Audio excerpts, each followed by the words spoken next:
What's going on, everybody? All right, it's Wednesday. Wednesday is Q&A day. Love Q&A day. Again, as always, I love sharing my thoughts, my opinions on any topics that you're interested in. And I invite you down below in the comments to always agree, disagree, whatever it is that you think. And it just continues on the discussion. Out here in California, it has been crazy hot. It's been like 100 to 105 degrees for the last week or so. I'm looking forward to it cooling down. I'm looking forward to football season. I'm looking forward to playoff baseball. Hopefully my Yankees can make it in. We'll see. They're kind of limping to the finish line at the moment. There is still a fair amount of baseball left to play, though. And my 49ers, I have high hopes. If we could just stay healthy for one season, we might do fairly well. Well, we'll see. I love fall. I love winter. I love those sports. I love playoff baseball. So a lot to look forward to. Now, I wanted to share a couple of things as sort of a follow-up to some stuff that I had mentioned over the last week or so. Number one, I mentioned that I'm not going to get into this back and forth thing about commenting on other channels. I want to clarify that. I'm not saying I'm going to ignore what other channels are doing. What I am talking about specifically is some channels have been out attacking how other channels do their channel. And I'm not going to engage in that. Now, if there is another channel, like just the other day, my buddy Theo, Clemente Collector, did a video about CGC. I referenced that. That is completely different. I am happy to talk about and engage what other channels and what other people are referencing that is hobby related. But when certain channels start throwing rotten tomatoes at how other channels do things, I won't take that bait. I'm not going to get into that debate. That is what I'm referring to. So I'm not going to bash other channels here. I'm not going to bash what other people are saying. I'll share my opinion on hobby-related things, though. So I wanted to kind of point that out. Now, if you are new to the channel, remember Wednesday's Q&A day, meaning if you have a topic or a question that you want brought up in an upcoming video, all you have to do is down below in the comments here, share that question. Then I will feature it in an upcoming episode. I do 5 every week, 5 every Wednesday. Occasionally I've done 6. A couple of times I've done 4. But for the most part, I do 5 every week. Also, looking forward to the end of this week. I got a couple of interesting things coming up. Over the weekend on Sunday, I had the deadline for the Midlife Community Show and Tell. We set an all-time record. Normally, I get about 125 or 130 submissions of people's favorite pickups from the month. This month, we got over 150. It is by far the biggest month yet. And all of you who submitted your favorite pickup into the Community Show and Tell, you will be entered into the drawing for the Penny Sleever giveaway. Remember, 4 $25 gift cards this month will be raffled off in that video later in the week. I also had a SGC submission that I did at the National, and those grades popped, and the cards were returned. And there were definitely some interesting things that played out in that process. So I will be sharing that soon. Will it be later in the week? I hope so. But Lucy's soccer season is starting. Official games are starting this week as well. So I got a couple of things that I'm going to work around. So maybe on the SGC submission, but definitely on the Community Show and Tell episode. So look forward to those. All right, enough of me. Let's take a first question and then have more of me. All right, first question this week right here. Good not advice. Collect what makes you happy. Spend money on cards that you are not relying on to live on now or in the future. Sometimes I have this moral dilemma in my mind. Should I be spending this much money on cards rather than helping a charity? It seems a bit selfish when I get down to it. The fact is, that's my question of the week. How do you rationalize spending hundreds or thousands of dollars on cards versus helping the disadvantaged? This is not aimed at you, Greg. It's just a discussion question for all collectors. Cheers. All right. I think about this a lot. I actually think about this topic a lot of how do I go off and spend hundreds or even in some cases, occasionally $1,000 or $2,000 on a baseball card when there are a lot of people in need, when I have my own family bills, when I have my own responsibilities. How do I justify that? I am a person who doesn't do a very good job of doing things for himself. So I am a person who is one of the last people to get in line and actually spend money on himself. I have no problem. This weekend, I went and spent thousands of dollars on my kids to get new laptops for the start of college. The start of the college year. Lucy starting college, Molly starting junior year, upper division classes. And I didn't even blink at the cost. It was like, what do they need? This is the one that they need. This is what I'll pay. Price is irrelevant. But my wife was saying, Greg, if you had an Apple computer, if you had like a MacBook, it would make your editing so much easier for your videos because I use iMovie. And iMovie is on Apple devices, and it's not on non-Apple devices. And so I do all my editing on my phone, and then the processing on my phone, and the uploading on my phone. And because it's all digital and it's all through Wi-Fi, it takes a long time. So I could really actually benefit from getting myself a Mac computer. But I won't do it. But I don't blink at doing it for my kids. I haven't even started to answer your question. So here is my thought. Number one, I do think it's important to give. I think that it's good for yourself to give. I think it's good for others to give. Now, some of us give money. Some of us give time, like volunteering, outreach things, community organization type things. I think that that's a good thing for people to do. If all we do is stuff for ourselves, I think that we won't be as happy, and I don't think society will be as well off than if we do spend a portion of our time and of our money, of our energy on others. So I absolutely spend money on others.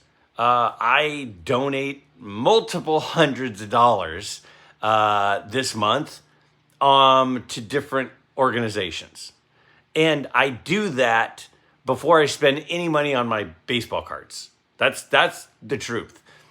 Even the other day, we were walking out of a garden store, and like where they sell like plants and planting supply, gardening supplies type stuff.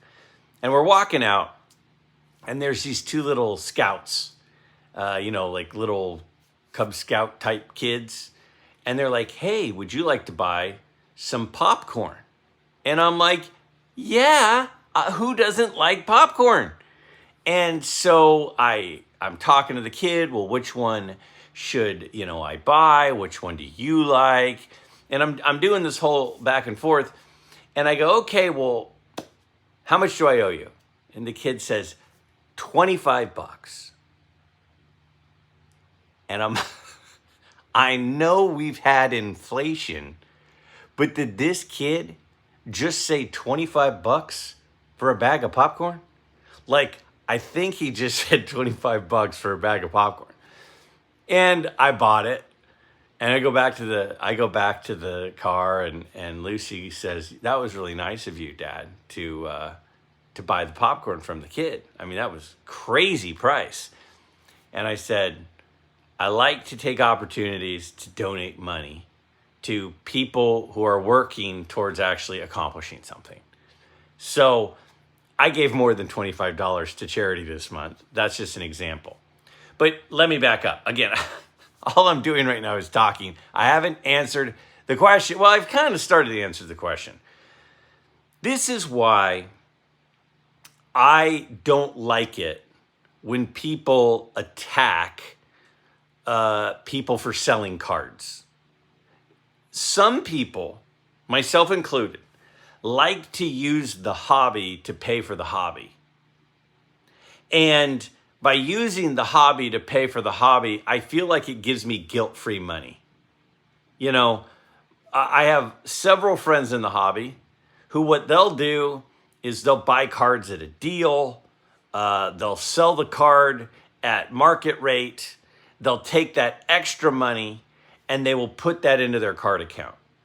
Maybe you buy a collection, you piece it out, or you buy something in bulk, you piece it out, you take the extra money, and you put it toward your collection and your own hobby. And some people on weekends, every once in a while, will do a card show. They'll sell some stuff that they're not really, attached to anymore and use that money to pay for cards for the hobby. And there have been a lot of people that I hear talking about, oh, if you sell cards, you're not really a collector. And I personally don't agree with that. I personally think that if you can use the hobby to pay for the hobby, then that makes it guilt-free money. And that allows me to have my regular money to do things like help different organizations and help donate to different causes that I believe in. And so my advice is if you're feeling some guilt about the amount of money you're spending on the hobby, I would say listen to that. And I would first check and I would say, am I spending too much? Everybody's income's different. Everybody's bills are different. Everybody's responsibilities are different. But as long as you are not taking anything for granted that is more important than a hobby, then I think you should give yourself permission. So what I do, and I've talked about this many times, is I budget myself a certain amount of money for the hobby, and then I help pay for the hobby through the hobby. So I came back from the national. I had drained my account. I don't know. I had maybe $500 in my card account. Was all that was left after the national. And then I put a few things up for sale on eBay that I wasn't as attached to anymore.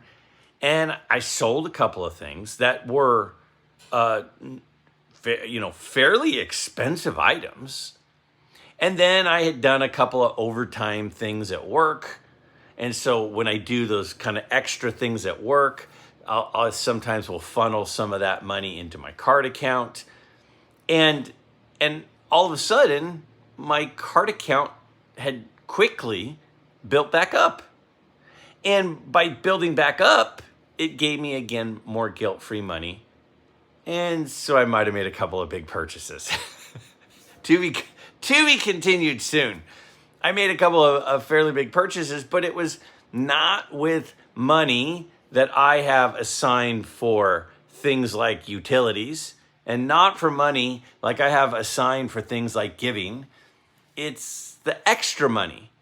And we have to give ourselves permission to enjoy our money. And when you get to a point where you work really hard and you work your way up and you start making more money than your financial responsibilities, it's okay to enjoy some of that. It's okay to enjoy some of that.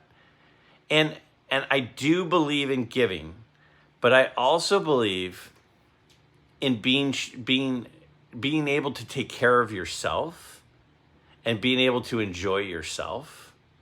And there are times in my life where I had no extra money, none. And I didn't do a lot of card buying. Those were dormant periods. And I'm in a period right now where my income is higher than my, financial responsibilities. And I have some cards that occasionally I'll let go that will give me money to put into the hobby. And I'm not going to feel guilty about enjoying myself, especially when everything that I should be paying for, I'm paying for. I'm not going into debt. And I am, in addition to that, giving funds to causes that are important to me. So there are times where I think that the hobby might go dormant for some of us. There are times where maybe instead of collecting $500 cards, we find different cards that we purchase and enjoy that are a lot less expensive than that. Maybe you do some nostalgia buying from the middle 80s for a while you're in a period that you don't have a lot of funds. But the hobby doesn't have to be expensive to be fun. It just doesn't. And if you feel like if you're not buying $1,000 card, you're not really participating in the hobby, then I would start to look for some different, niche areas that you can enjoy yourself without feeling the need to spend a lot of money. So those are my thoughts. Good question. I battle that myself. I think a lot of us feel guilty at times when we spend money on ourselves for things like cards or things like vacations or things like going out to eat. So you're not alone. That's my take. This one says, I like your idea of PSA giving people the option to re-slab with a special label. It would satisfy a lot of collectors. That said, I'm keeping my SGC cards in their current slabs because I like the look and am not as concerned with those card values as much. Question for next week. Do you add every card in your collection to an app or website or spreadsheet? If not, how do you keep track of which cards you already have? Okay, another question. Now, somebody brought this question up a couple of years ago. And I don't expect everybody to watch every episode. I don't expect everyone to go back and watch old episodes or even remember. And the other thing is, I like it when questions come back up, because one of the things that does is maybe my opinion has changed, because my opinions change on stuff. My thoughts change on stuff. I, for a long, long time, did not track my collection. I did not track the value. I did not track what I had and what I didn't have. Everything was a mental list. And I look at my cards enough that I pretty much know what I have. Very, very occasionally, I'll buy a card that I already have. But if I do, it's not a super expensive card. It might be like a card for my Greg Nettles run. And I go, I don't think I have this one. I think I have it in O-Pee-Chee, but not in Topps, or vice versa. And then I buy it, and then, it's $1 or $2. So I don't really track inexpensive stuff. But recently, actually at the National, I was hanging out and I was talking with Tony, Southern Collector 14, my buddy, and he pulls up the Card Ladder app and he starts scrolling through his collection on Card Ladder. And he's like, oh yeah, this is great. I entered in what I bought the cards for. It tracks the value. Look, here's this card. Clicks on it. You can click on a picture of it. It pulls open the picture. You can see the picture of the card. It's like all in one place. All of a sudden, you have your collection, pictures of your collection, what you bought the cards for, when you bought them, and the Card Ladder value now. And I'm like, that's actually pretty cool. And I hadn't done it. So I'm like, all right, you broke me down. So I started doing that. And I mentioned this I mentioned this on, what was it, Saturday? I think it was Saturday I mentioned my new partnership with Card Ladder. And I said, yeah, if you join Card Ladder right now using the promo code MidLife, you get $20 off a 1-year membership. And I've talked to several people who have already utilized that, who have already signed up with the $20 off. It's a pretty good deal.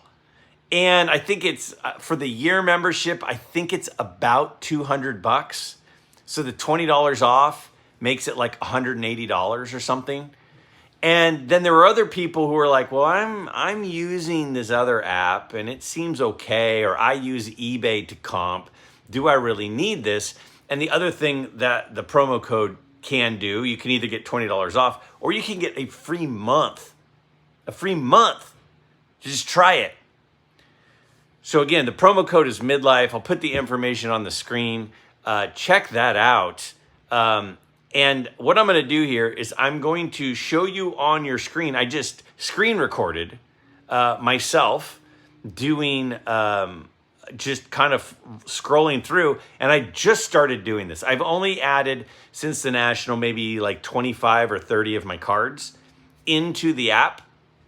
So let me show you what it looks like in the Card Ladder app, where you can track your collection. You can have pictures of the cards. You can put in what you bought them for, when you bought them, which also is helpful for tax purposes if you ever go to sell someday and you have taxes on stuff. And then also it does track the value if you're interested in what the value of different things are, what cards are selling for now.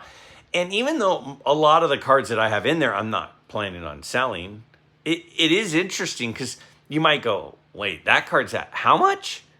I like the card. I don't know if I like it that much. Like, those are different things that having it all in your collection on Card Ladder can do. So again, promo code MidLife, $20 off a 1-year subscription or 1 free month. Let me show you on your screen right here what the collection portion of the Card Ladder app looks like, so you can see pictures of your cards, values of your cards, what you bought your cards for, when you bought them, all that kind of stuff. Take a look here for like, I'll just kind of play around with it for like, I don't know, 2 minutes or something. All right, in we go to Card Ladder. And when you open it up, down here is the collection section. So this is just some basic charts and stuff. But at the bottom, you can select collection. And then when you add cards in your collection in, it has them all stored in one place. And it has the current Card Ladder values. So you can scroll through them. So if you wanted to show a picture of a friend to one of your cards that you're referencing, if they're all in this one location, it's super convenient. So this is my 33 Gaudy Carl Hubble. And again, I have a picture of it, but I also have what I bought it for, when I bought it, current Card Ladder value. All that information is stored in one place. Again, if I keep scrolling, we could look at another card. And the way it's filtered right now is from least to most expensive. So again, I haven't added in all the cards yet, but here is, again, my 33. This is my 33 Gaudy Rogers Hornsby. So you can see on the chart here at the bottom where I bought it and what the chart has done since. But if you click on it, I can see a picture of it. So if I'm with a friend, I said, oh yeah, I have a 33 Gaudy Hornsby, you could pull up the picture. And then again, on here, when I bought it, price I paid for it. It's just really handy to have it all in one place, and it's always tracking your values. Here's my T206 Mordecai Brown. Again, the chart at the bottom. When I bought it, December of 2024. What I paid for it. Again, current value of it. And you can see on the chart here, you can change the data range if you wanted. But again, I want to see my card. Here it is. I think it's really handy. And again, I had never really been into this, but ever since I started doing it in Card Ladder, I just need to sit down and do it to all my cards. And it is actually pretty easy to do because you can just upload it by the serial number. So here is my 54 Topps Ernie Banks that I bought from Ash at the National in 2024. Again, you can see the chart. You can change the data range. In the data range, you can see the little orange dot. That's when I bought it. And then this is a different data range that doesn't have when I bought it. But that one you can see again. But again, I entered in when I bought it. I entered in all the data, and there's a picture of it. So I could show it to people. And you can track your cards, access to the pictures, access to the values. I just need to sit down and enter in my other cards. Pretty cool. This question comes from the Rated Rabbi, who has a great channel you should check out if you haven't. If the idea that vintage football cards are so undervalued, and therefore a good buy when compared to vintage baseball cards, is rooted in football's overwhelming popularity today, then to remain consistent in thought, wouldn't the point have to also say that vintage baseball is driven up by the popularity of baseball today? We know this isn't so. Baseball is woven into the fabric of our collective mythology and nostalgia for simpler times. Think of how many books continue to be written about baseball and contrast them to football. Guess how many books have been written about the Niners pre-Walsh, Montana? 1946 to 1978. 1.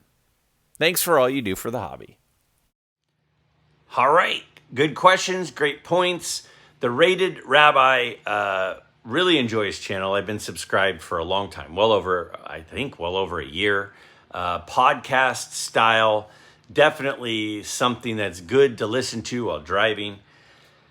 And these are good points. Now, let me first say, I think, because what he's referencing is not that long ago I think it was a Wednesday Q&A, I talked about how I felt like football cards were undervalued, and I kind of went into some reasons why I thought they were undervalued, or somebody asked me, why do you think they're undervalued? And I went into an explanation explaining some of the reasons that they might be behind in value.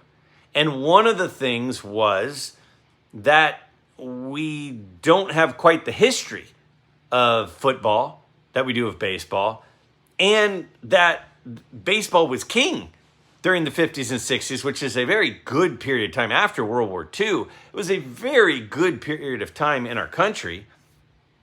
And also the fact that it's, baseball players kind of age better than football players. I went into a whole bunch of things. But one of the things I pointed out was that football right now is the number one sport in the United States. It's the number one in the country. It's the most watched, and it's the most collected by young people.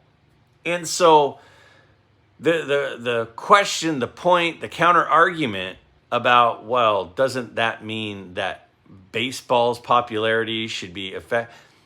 I think it's a fair point. But here's what I think that I will go back to and share. I think that as we get older, we tend to look back at history more and more and more. And I know everybody says, not this generation. This generation doesn't care about the past. Now, past generations cared about the past, but the current generation doesn't care about the past. Do you know how long they've been saying that? There's like some Socrates quote or something. There's like this Socrates quote where it talks about how, this generation is a lost generation, and this generation is unlike any generation we've ever had. And it was like during the era of Socrates. And it might not be Socrates, it might be Aristotle. If I can find it, I'll put it on the screen. Long story short, they say every generation that this generation is different and doesn't care and is disrespectful. And they've been saying that forever. Anyway, I believe And I think it was my buddy Tony, Southern Collector 14, that in an episode or in a talk, and I don't remember if it was on my channel or on his channel or what, but he was saying that as we get older and as we realize our mortality is real, we tend to appreciate history and look back at history more than we did when we're young and we feel like we're going to live forever. I'm paraphrasing. That's kind of along the lines of what Tony said. And I do believe that the current generation is obsessed with football, and they're obsessed with football cards. And I do believe that this generation, when they get older, will care more about history than they do now. And I do believe that the price difference between football cards and baseball cards is so dramatic. It is so dramatic. When you can get a 1950 and 51 and 52 Otto Graham card, one of the greatest players, the greatest winners at the most important position of a dynasty franchise, and it's so much cheaper than Mickey Mantle or Willie Mays cards. It's so dramatic. I mean, like exponentially cheaper, that at some point it feels like, as the younger kids get older and still love football cards, there's got to be some appreciation for some of the all-time greats. And the reduced supply of football versus baseball, it wouldn't take that many of those younger people who are football collectors to start being interested in vintage football. It wouldn't take that many for the prices to go way up, because the supply is less and there's a huge number of modern football collectors. If just 5% of them started collecting vintage football, I think the needle would move quite a bit. But again, to your point, you're right that vintage baseball is part of Americana. It's part of society. Baseball is part of American culture then. And football really wasn't. Football is part of American culture now, but it wasn't in the 50s. So will people ever care about Otto Graham, ever care about Sammy Baugh, ever care more about Johnny Unitas and Bart Starr? Maybe, but I'm not really collecting those because I think they're an untapped market. I'm collecting those because I like football. I like vintage cards. I think vintage football cards are beautiful. And this is an affordable way to collect vintage cards of all-time greats. And so I'm having fun doing it. So I'm going to keep doing it. But will there be a surge? Again, let me look at my crystal ball. Nope, I still don't have a crystal ball. And if I did have a crystal ball, I don't think it would have the future in it when I look at it. But I wouldn't be shocked if a percentage of modern football collectors started collecting vintage football. And it wouldn't take many of them, because of the supply difference between baseball and football, for the prices to start to jump. That's just my take. This one says, Greg, I find that so much of collecting by so many people is based on investment.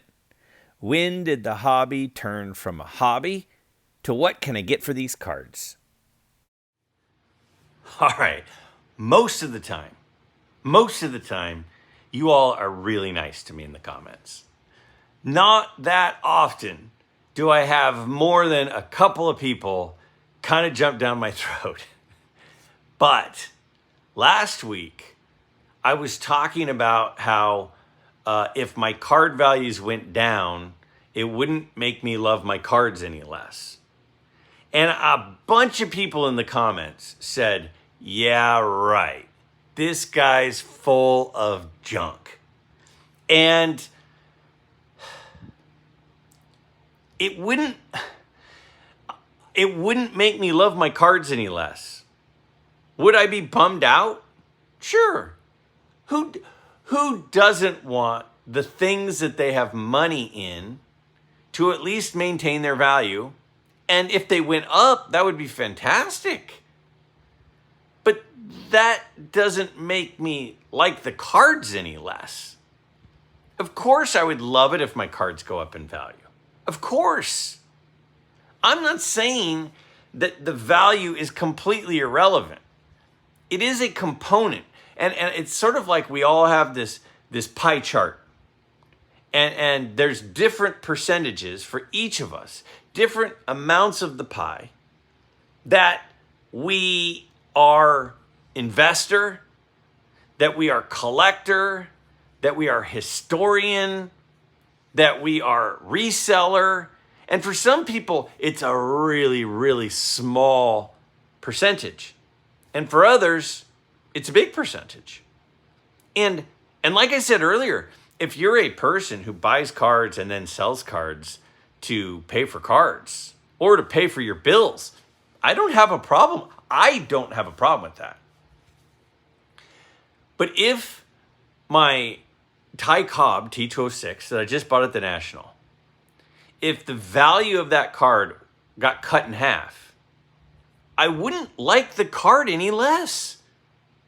I would be bummed out. I would go, oh man, I bought it too soon. Well, I wish I hadn't bought it when it was $5,000.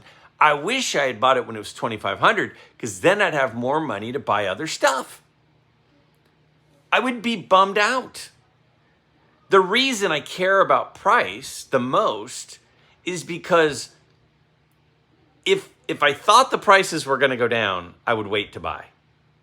It's just like a house. Nobody wants to buy at the peak of the market. But if I bought a house for $500,000 and it went down in value to $300,000, I wouldn't wake up and go, I hate my house. It wouldn't affect whether I like the house. I would be bummed out. Like, oh man, I should have waited. I could have bought it for $300,000 instead of $500,000. But I might still love the house.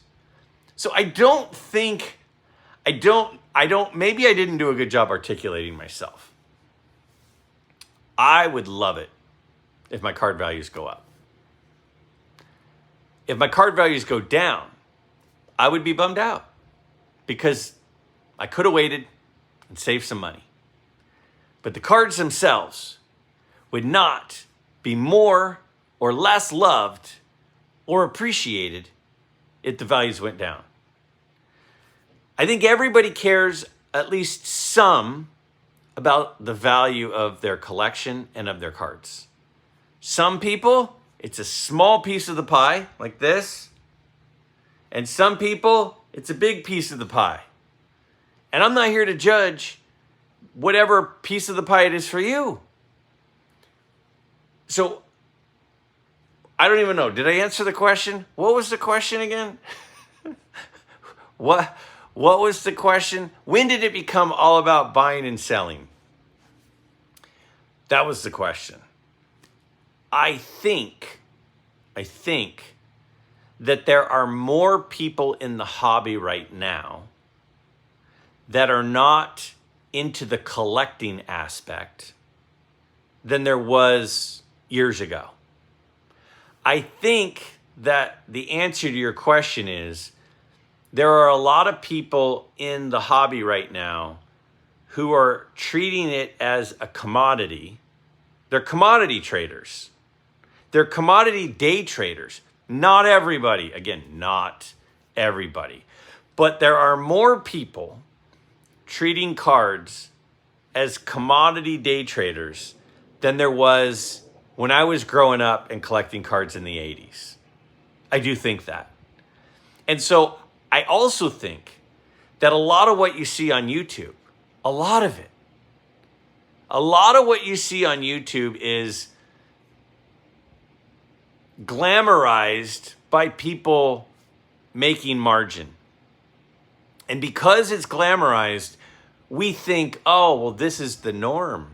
The norm is lots and lots and lots of people think of cards as an investment.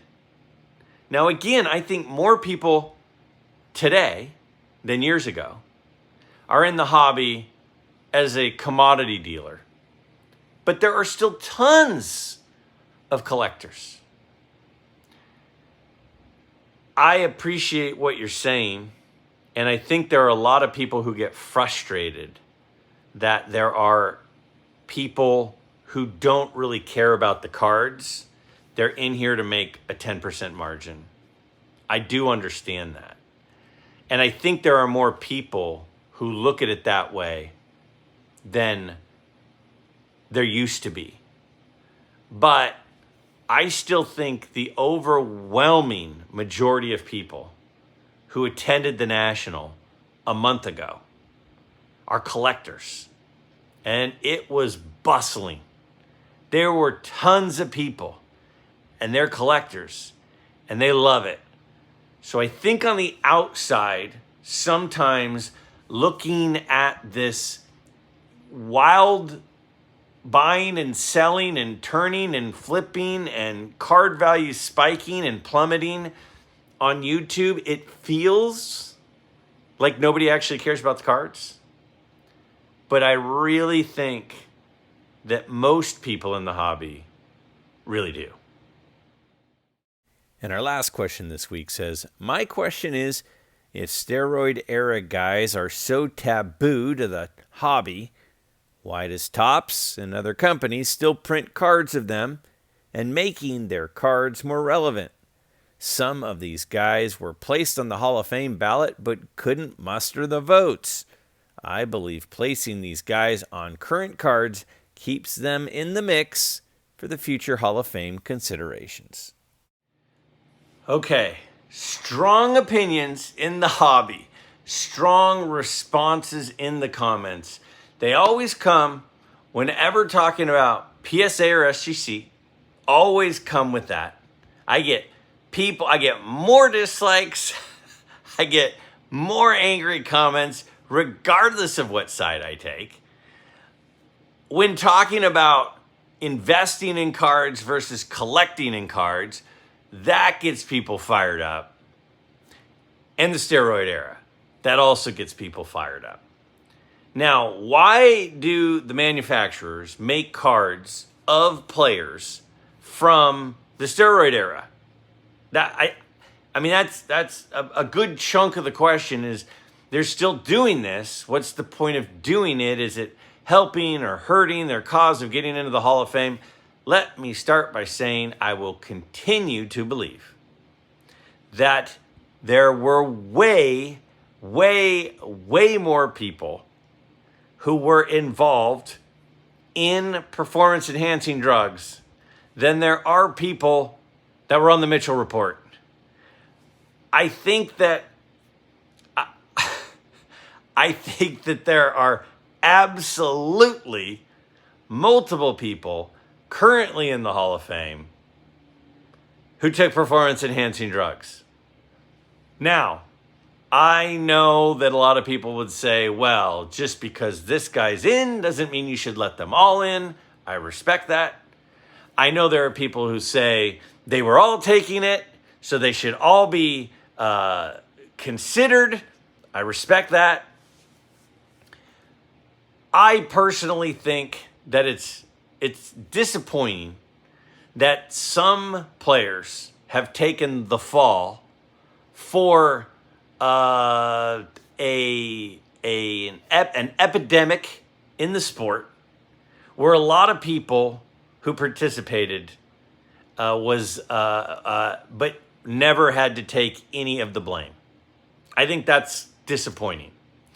That said, to answer your question, the reason I think that the card manufacturers are making cards of these players, I think there's a couple reasons.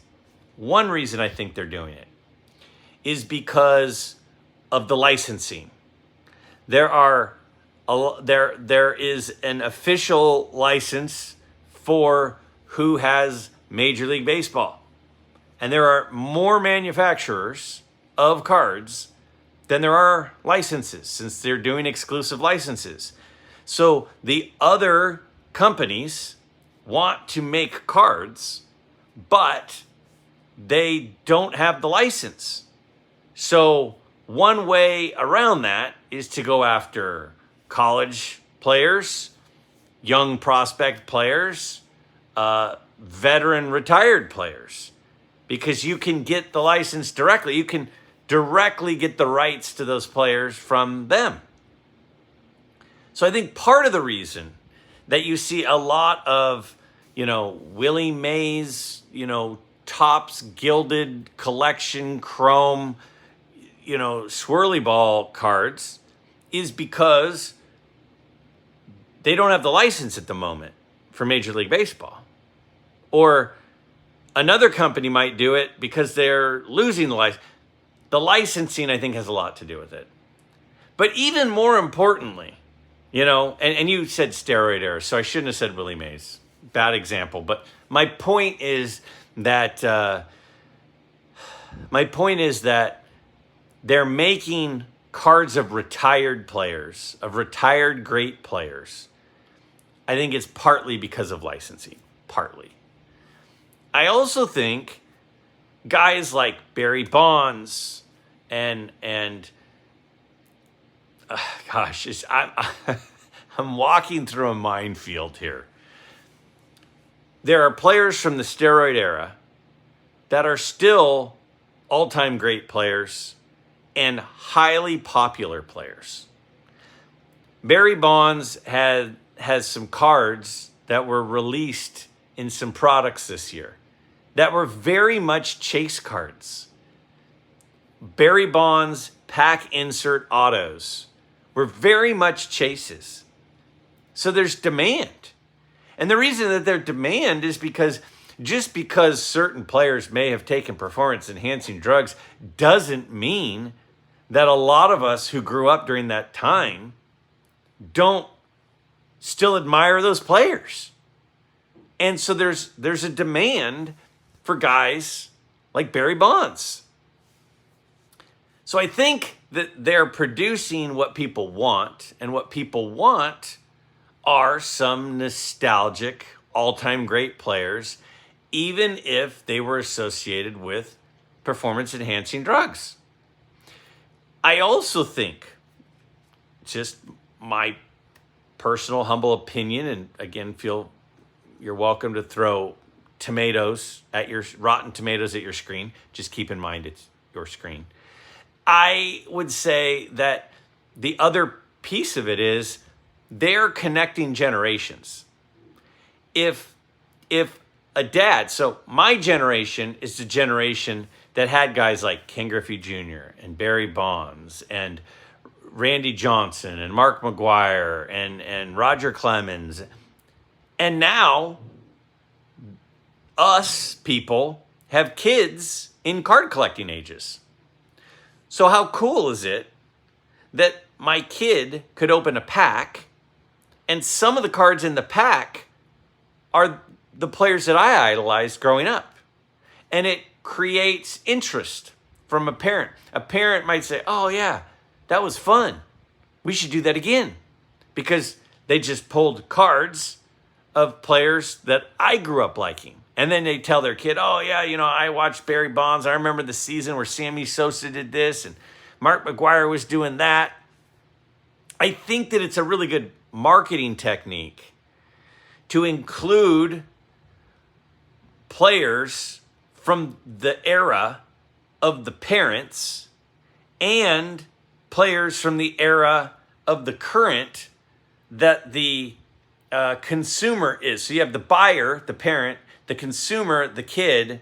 If you hit both of them, I think it adds additional interest and demand to the hobby and connections. And I think it's a really smart idea. I don't think that just because a guy, and I've been using Barry Bonds, a guy like Barry Bonds is associated with performance-enhancing drugs. That manufacturers and baseball should just act like he never existed. Just act like it never happened. Like he never gone. Barry Bonds in baseball cards? No way. Like, I don't think that's a smart move. I think it's a smart move because of licenses, because of multi-generational interest, and because there's still all-time great players and there's demand for those all-time great players. I think it's a smart move. I understand and respect people who are purists and say, nope, those guys cheated. It's said in the clubhouse, if you cheat, then you're banned, whatever, for whatever it is that they were involved in. I understand that they say there were rules that said you're cheating if you take performance-enhancing drugs. I respect that, and I respect the people who aren't interested in it.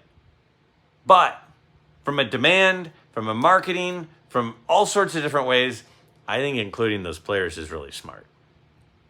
I think it's really smart. And I don't blame the manufacturers for doing it, especially manufacturers without licenses.